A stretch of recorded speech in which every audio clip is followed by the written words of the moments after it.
Class. So question number 21. So class 12. Fast Food Limited issue a prospectus offering 10,000 equity share, 50 rupees each at par payable as follows. ठीक है, कह रहा है एक company है fast food limited जो कितना शेयर इशू कर रही है 10,000. ठीक है, और एक शेयर की वैल्यू है 10 रुपीज. ठीक है, फिर उसके बाद 50 रुपीज है, सॉरी इसको 50 कर लीजिएगा. नेक्स्ट, फिर कह रहा है कि ऑन एप्लीकेशन 50 रुपीज, एप्लीकेशन पे वो 15 रुपीज मांग रही है. अलॉटमेंट पे कितना मांगा है 10 rupees. First call second call, first call पे कितना पैसा मांग रहा है 15, सेकेंड पे 10, यानी आप देखो 30 and 4 50 रुपीज हो गया. फिर कह रहा है Ram the holder 500 shares did not pay the amount due on both the calls. ठीक है, सो राम क्या है, बोथ द कॉल्स का मतलब होता है फर्स्ट कॉल और सेकंड कॉल. यानी राम एक ऐसा पर्सन है जो क्या नहीं दे पा रहा, जो फर्स्ट कॉल नहीं दे पाया न सेकंड कॉल दे पाया. ठीक है, तो उस केस में हम करेंगे क्या, जब राम जो है 500 शेयर्स का पैसा नहीं दे पा रहा है तो हम लोग सबसे पहले चेक करेंगे वो कितने शेयर्स का पैसा नहीं दिया.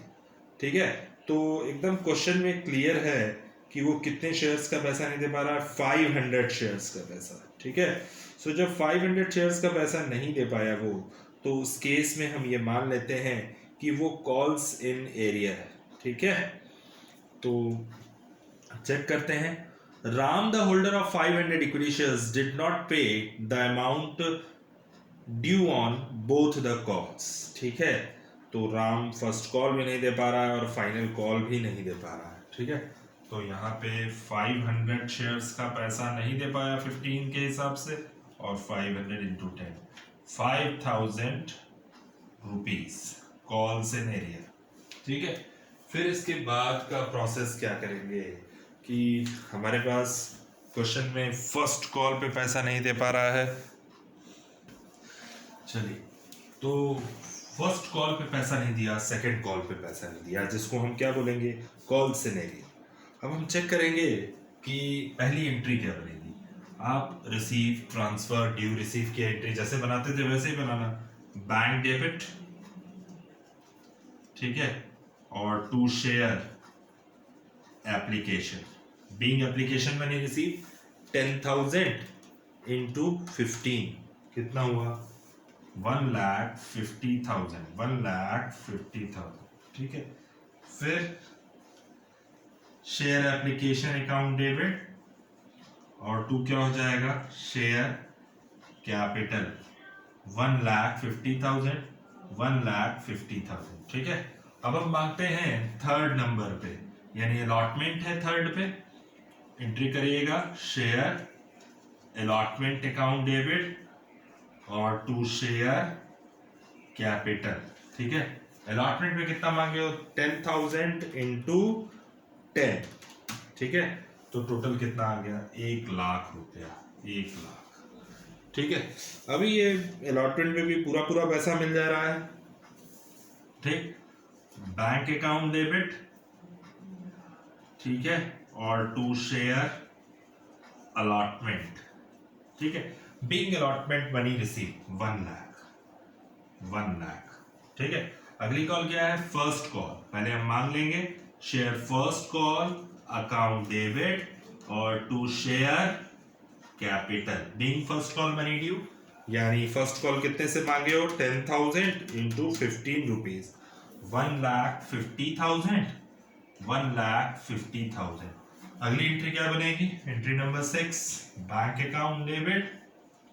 चूंकि कॉल्स इन एरियर भी था इस पे, कॉल्स इन एरियर डेबिट, और टू क्या हो जाएगा शेयर फर्स्ट कॉल.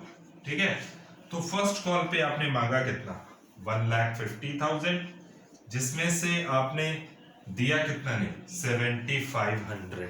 ठीक है, तो मांगे थे 1,50,000.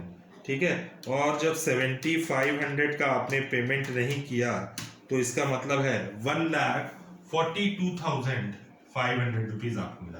मांगे थे 1,50,000, जिसमें से मिला कितना, नहीं 7,500, तो मिला कितना 1,42,500। ये था क्वेश्चन नंबर 21 की 6th एंट्री। 7th में आपका फिर एक बार share second call account debit, ठीक है, और टू शेयर कैपिटल, ठीक है। अभी एंट्री को देखते रहो, उसके बाद क्या है, एंट्री पे कह रहा है Ram the holder 500 equity share did not pay the amount due on the both the call. These 500 shares were forfeited by the directors and 300 shares of these shares were subsequently reissued 55 rupees per share, ठीक है। सो हमारे पास हम लोग check करते हैं कि कितना पैसा आपको सेकंड कॉल पे मिलना चाहिए था। 1 लाख रुपीज मिलना चाहिए था। 10,000 इंटू 10 मिला कितना, बैंक डेबिट, ठीक है, कॉल्स इन एरियर डेबिट, और टू क्या हो जाएगा, share second and final call.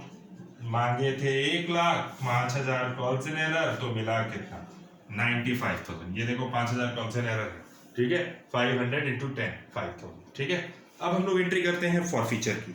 Forfeiture की एंट्री करते समय हम लोग को ध्यान में रखना है कहाँ कहाँ कॉल्स इन एरियर है, ठीक है। कितने शेयर्स को फॉरफिट करेगा। एक बंदा जो है 500 शेयर्स को कंपनी क्या कर रही है, एक बंदा 500 था, 500 पे क्या नहीं दे पाया, फर्स्ट कॉल और सेकंड कॉल, तो आप कॉल्स इन एरर चेक करेंगे, उन दोनों पे कितना है 7,500, और कॉल्स इन एरियर एक ये भी है 500, तो दोनों मिला के जो कॉल्स इन एरियर आ रहा है आपका वो 7,500 प्लस 5,000 यानी 12,500 आते हैं। बात करते हैं 9 नंबर एंट्री, और ये सबसे इंपॉर्टेंट एंट्री यानी 2.5 नंबर के लिए एंट्री है ये।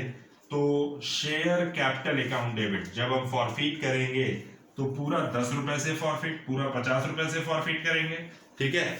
क्यों 50 से करेंगे, क्योंकि लास्ट कॉल तक वो पैसा नहीं दे पाया 500 शेयर्स का, ठीक है। सो 5 था, कितने शेयर्स का है 500, एक 500 शेयर्स को फॉरफिट कर रही है कंपनी, और कितने रुपए से 50 रुपीज से, यानी 25,000 का फॉरफीचर है, ठीक। और हम लोग जब फॉरफिट करते हैं तो एंट्री बनाते हैं share capital account debit to share forfeiture.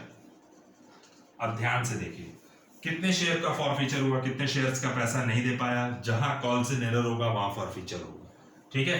500 shares into 50 rupees के हिसाब से पूरा पूरा फॉरफीचर, 500 इंटू 50 कितना हुआ 25,000, यानी आपने 25,000 रुपीज का शेयर्स जब्त कर लिया, फॉरफिट कर लिया, ठीक है। सो अब हम देखेंगे कि शेयर कैपिटल डेबिट ये एक्सेस पैसा है, इस एक्सेस पैसे से हम कॉल्स इन एरर की भरपाई कर लेते हैं। जहां जहां कॉल्स इन एरर डेबिट है तुम क्या कर लोगे, कॉल्स इन एरियर को क्रेडिट कर दीजिएगा, ठीक है।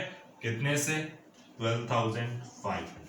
अब हमारा देखें रिजर्व कितना, 25,000 माइनस 12,500, तो हमारे पास टोटल रिजर्व जो बच रहा है वो 12,500, यानी अभी भी हमारे पास एक्सेस पैसा जो है 12,500 है। चेक करते हैं एंट्री कैसे बनाओगे आप, share capital account debit to share forfeit. कह रहा है कि 500 शेयर्स को कंपनी फॉरफिट कर ले रही है 50 रुपीज से, ठीक है। एकदम जब लास्ट कॉल नहीं दे पाया तो टोटल 50 रुपीज से फॉरफिट हो जाए, तो 500 into 50 25,000 to share forfeiture to calls in arrear. हमको ये पता है कि जब कंपनी फॉरफिट कर लेती है तो उसने क्या क्या चुका दिया था, ये चुका दिया था, ये चुका दिया था, ठीक है। तो इसका मतलब है कंपनी के पास हो सकता हो ये कंपनी आपसे जब्त करके फिर दूसरे को री इशू करते, तो यहाँ इस केस पे कंपनी को फायदा होता है, और कोई भी नुकसान पहले हुआ है तो उस फायदे से इस नुकसान की यानी कॉल्स इन एरर की भरपाई कर लेते हैं, ठीक है। तो share capital account debit to share forfeiture और टू कॉल्स इन एरर, तो कॉल्स इन एरर दोनों पे नुकसान था जब हम एक्सेस पैसा रिसीव करें, तो इस कॉल्स इन एरर की भरपाई ये फॉरफिचर करेगा। अगर हम पूछे कि कितने शेयर्स का फॉरफिचर किया आपने, कितने शेयर्स का रिजर्व है ये, तो आप बोलोगे 500 शेयर्स का फॉरफिचर, 500 शेयर्स का रिजर्व, ठीक है। अब हम बात करते हैं कितने शेयर्स को री इशू किया गया, ठीक है। तो हमारे पास 500 शेयर्स पे 12,500 रुपीज का क्या आ रहा है, रिजर्व आ रहा है, और इसी रिजर्व पैसे को हम जब रीइशू करते हैं तो कैपिटल रिजर्व में ट्रांसफर करते हैं। पहले हम चेक करते हैं कंपनी कितना शेयर्स री इशू कर रही है, 55 में, यानी प्रीमियम पे री इशू कर रही है 50 का शेयर था और 55 में री इशू कर रही है कंपनी। तो जब कंपनी री इशू कर रही है तो इसका मतलब है वहां पे सिक्योरिटी प्रीमियम रिजर्व होगा। तो जब री इशू करेगी कंपनी तो एंट्री बनाएगी बैंक अकाउंट डेबिट।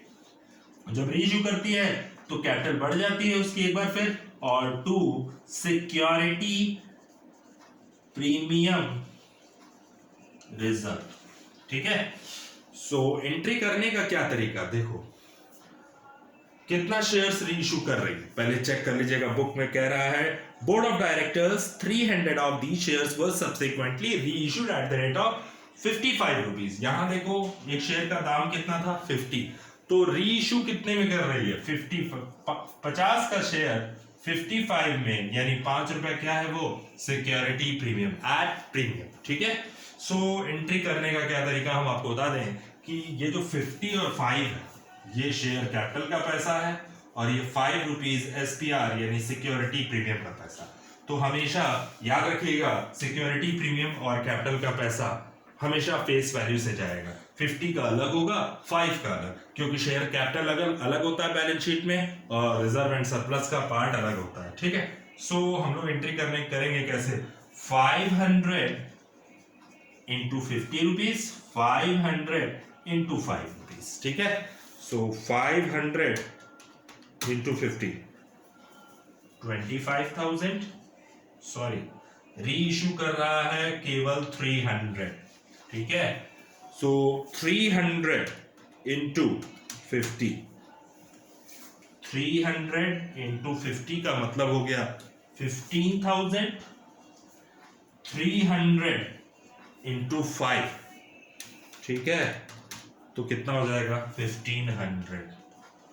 ठीक है। 1500 और 15,000 टोटल मिला के 16,500। नुकसान तो हुआ नहीं जब हमने री इशू किया। अब देखो हमने कहा कि लास्ट एंट्री जो बनती है वो कैपिटल रिजर्व से रिलेटेड रहती है। जब फॉरफीचर होगा, जब री इशू होगा तो कैपिटल रिजर्व की भी एक एंट्री पास करेंगे। ठीक है। वो कैपिटल रिजर्व की एंट्री पास करने के लिए इसी फॉरफीचर का पैसा निकालिए, शेयर फॉरफीचर अकाउंट डेबिट, और इस पैसे को कंपनी कहां ट्रांसफर करती है, कैपिटल रिजर्व में, being transfer made to capital reserve. अब आते हैं, बात करते हैं एक सबसे अच्छा टॉपिक जो अब स्टार्ट हो गया है, जो मोस्टली सबसे ज्यादा इंपॉर्टेंट है। ठीक है। अभी हमने यहां देखा कि हम पहले ये करते थे कि जितना फॉरफिट किया फिर उतना री इशू किया, लेकिन यहाँ पे 500 फॉरफिट किया है लेकिन 300 इशू कर रहा है, तो जितना री इशू उतना कैपिटल रिजर्व जाएगा। एक शॉर्टकट तरीका ये है कि अगर आप बुक में देखेंगे तो बहुत बड़ा सॉल्यूशन है इसका, लेकिन एक शॉर्टकट तरीका है, बहुत सिंपल। अभी हमने ये भी बताया था कि कभी भी शेयर फॉरफीचर की आप एंट्री करो तो उसके सामने लिख लो कि राइट कर लो कि 500 शेयर्स का फॉरफीचर है ये 12,500। ठीक है। अब ध्यान से देखने की जरूरत ये है कि 500 शेयर्स का फॉरफीचर 12,500 है। हमने ये कहा ना कि जितना री इशू उतना कैपिटल रिजर्व। ये पूरा हम कैपिटल रिजर्व में नहीं ले जाएंगे। क्यों? क्योंकि री इशू जितना करेंगे उतना ही कैपिटल रिजर्व में जाएगा। हम एक शॉर्टकट ट्रिक बताते हैं आपको। 500 शेयर्स पे रिजर्व कितना है 12,500। ठीक है। तो आपका जो रिजर्व बनेगा, जो कैपिटल रिजर्व में पैसा जाएगा वो जाएगा कितना 7,500। कैसे जाएगा ध्यान से देखिएगा, चेक करते हैं।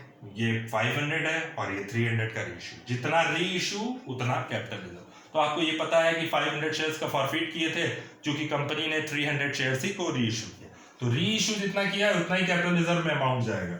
फिर से हम रिपीट करते हैं, 500 शेयर्स पे फॉरफीचर है 12,500, तो 300 शेयर्स पे कितना रिजर्व होगा 12,500 इंटू 300, और सामने वाला ऊपर वाला जस्ट नीचे चला जाता है। ठीक है। तो आपका जो क्वेश्चन में आंसर आएगा वो कितना आएगा 7,500 रुपीज। ठीक है। तो ये था आज का क्वेश्चन। तो आपकी एंट्री बन गई 7,500 कैपिटल रिजर्व। ठीक है। तो ये था आज का आपका क्वेश्चन और एक बैलेंस शीट बच गई, इसको ध्यान से नोट कर लीजिएगा। ठीक है। कुछ करना नहीं है, फॉरफीचर आप देखिएगा कितने से है, जितना री इशू किया। अगर ये 500 में से 500 पूरा री इशू कर दिया था तो हम 12,500 यहाँ दिखाते हैं, लेकिन 500 का रिजर्व कितना है 12,500, तो 300 का रिजर्व कितना होगा 12,500, सामने वाले को सामने रखते हैं, ऊपर वाले को जस्ट नीचे, तो आपका 7,500 ही केवल जाएगा। ठीक है, ये है कैपिटल रिजर्व की एंट्री जो आज हमको बताना था। ठीक है, तो अब इसकी बैलेंस शीट देख लेते हैं। चलिए क्लास बैलेंस शीट की बात करते हैं। आपको ये पता है कि लास्ट एंट्री आपकी कैपिटल रिजर्व पे थी, ऊपर लिखिएगा बैलेंस शीट, यहाँ पे जगह नहीं है मेरे पास, लेकिन यहाँ लिखिएगा बैलेंस शीट एज एट। ठीक है, फिर उसके बाद equity, liability, shareholder fund, share capital, reserve and surplus, notes to account की बात करते हैं। आज इस क्वेश्चन में एक आपको इंपॉर्टेंट चीज समझनी है कि जहां फॉर फीचर है री इशू है। ठीक है, सो ये मान लेते हैं हम कि कोई पैसा डूबा नहीं, क्योंकि हम कॉल्सनेरर की भरपाई हम शेयर फॉर फीचर से कर फिर उसके बाद उसको री इशू कर रहे हैं सेकेंड पर्सन को। जब ऐसे केस में ऐसे जब ऐसा केस आए तो उसमें करना क्या है, बहुत सिंपल है कि नोट्स टू अकाउंट बनाने में थोड़ी सी प्रॉब्लम होगी आपको। ऑथोराइज कैपिटल में हमारे पास कुछ भी नहीं है, तो हम इसको ब्लैंक कर देंगे।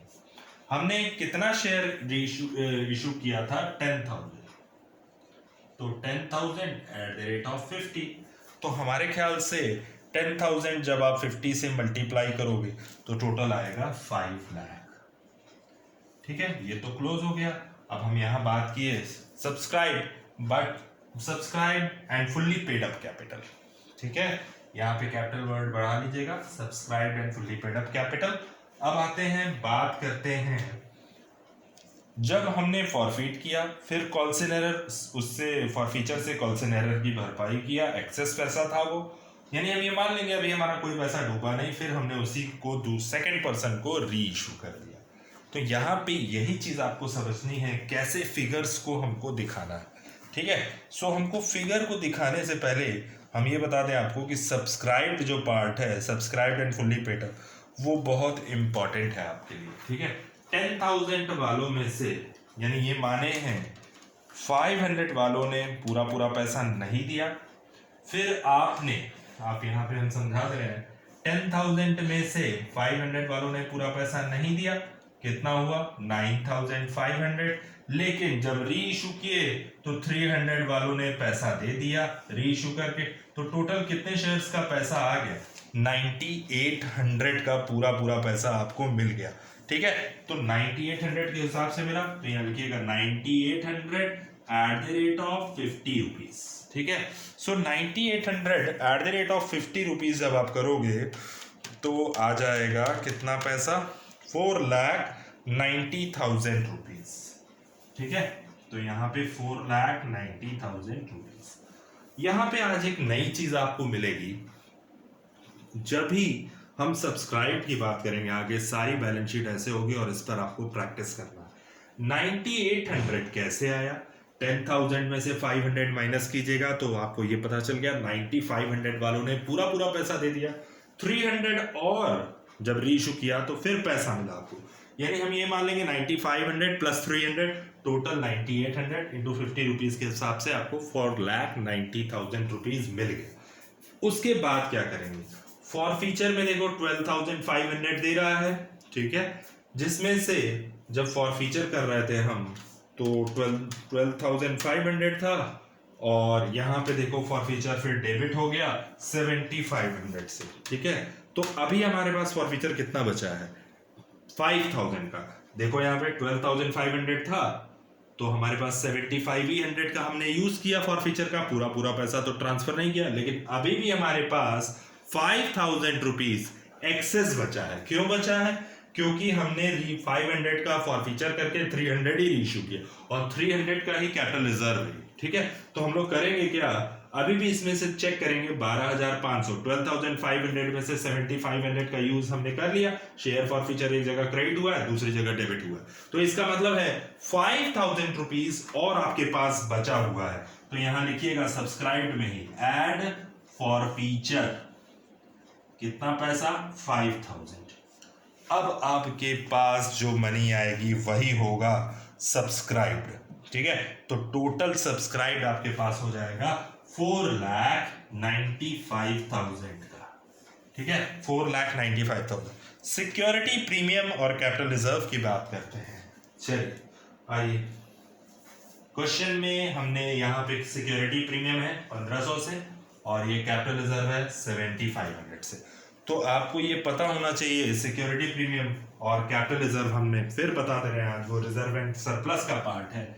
एसपीआर यहाँ लिखिएगा और कैपिटल रिजर्व, तो दोनों मिला के कितना है एसपीआर आपको पता है। एसपीआर है 1500 का और 7500, तो टोटल कितना हो जाएगा 9000 रुपीज एसपीआर। ठीक है, अब हम बात कर लेते हैं कैश एट बैंक की। ठीक है, तो ये आपको प्रेजेंट कैसे करना है बैलेंस शीट पे वो हम आपको बता दे रहे हैं। ठीक, पहली चीज 1 नंबर शेयर कैपिटल आइएगा करंट ईयर में बैलेंस शीट बनाते समय, जो ये सब्सक्राइब है इसी को उठा के कॉपी कर दीजिएगा। 2 number reserve and surplus, reserve and surplus 9000। ठीक है, तो 4,95,000 प्लस 9000, तो आपका जो टोटल आएगा बैलेंस शीट में 5,04,000 रुपीज आ रहा है। इसके बाद का जो पार्ट होता है कैश को लेकर के सारे बैंक वाले ऐड कर जाओ एक साथ। 1,50,000 ये वाला 1 लाख प्लस 1,42,500 प्लस 95,000 प्लस 16,500। ठीक है, तो इक्वल इसी के टोटल आ जाएगा। हमारे पास जगह नहीं है थोड़ी सी, तो हम आपको बता दे रहे हैं इस पे कैसे एडजस्ट करना है। ठीक है, सो सबसे पहले आप लोग ये राइट कर लीजिएगा अच्छे से कैपिटल रिजर्व तक। ठीक है, थोड़ा सा पार्ट हम यहाँ से हटा रहे हैं नोट्स टू अकाउंट का। आते हैं नेक्स्ट पार्ट जो बनता है कैश एट बैंक को लेकर के। कैश एट बैंक का हम नोट्स टू अकाउंट नहीं बना रहे हैं, हम डायरेक्ट ही दिखा दे रहे हैं। ठीक है, सारे बैंक को एक साथ प्लस कर देना। ठीक, यहां लिखना एसेट्स। ठीक है, क्या लिखोगे एसेट्स, क्योंकि कैश जो है हमारी करंट एसेट्स होती है, बैंक करंट एसेट्स है, तो करंट एसेट्स हेड रहेगा। ठीक है, और उसके बाद क्या है हमारी, यहां लिखिएगा कैश एट बैंक। कितना पैसा है कैश एट, सारे बैंक को प्लस कर जाइएगा तो आ जाएगा 5,04,000। ये था आज का सवाल, और यहां से यहां तक ऊपर आप हेडिंग डाल लीजिएगा नोट्स टू अकाउंट। ठीक है, यहां से यहां तक आपकी पूरी बैलेंस शीट है। ठीक है, तो ध्यान से देखिएगा, कोई प्रॉब्लम आए तो फिर डिस्कस कर लेंगे। ठीक, और क्वेश्चन नंबर 21 आज आपका हो गया। बहुत अच्छा क्वेश्चन था, प्रैक्टिस करिएगा, क्योंकि अब आपका ये क्वेश्चन पूरी तरीके से स्टार्ट है। जो अब लॉजिकल क्वेश्चंस आएंगे वो यहाँ से स्टार्ट हो जाएंगे। ठीक है, सो थैंक यू क्लास।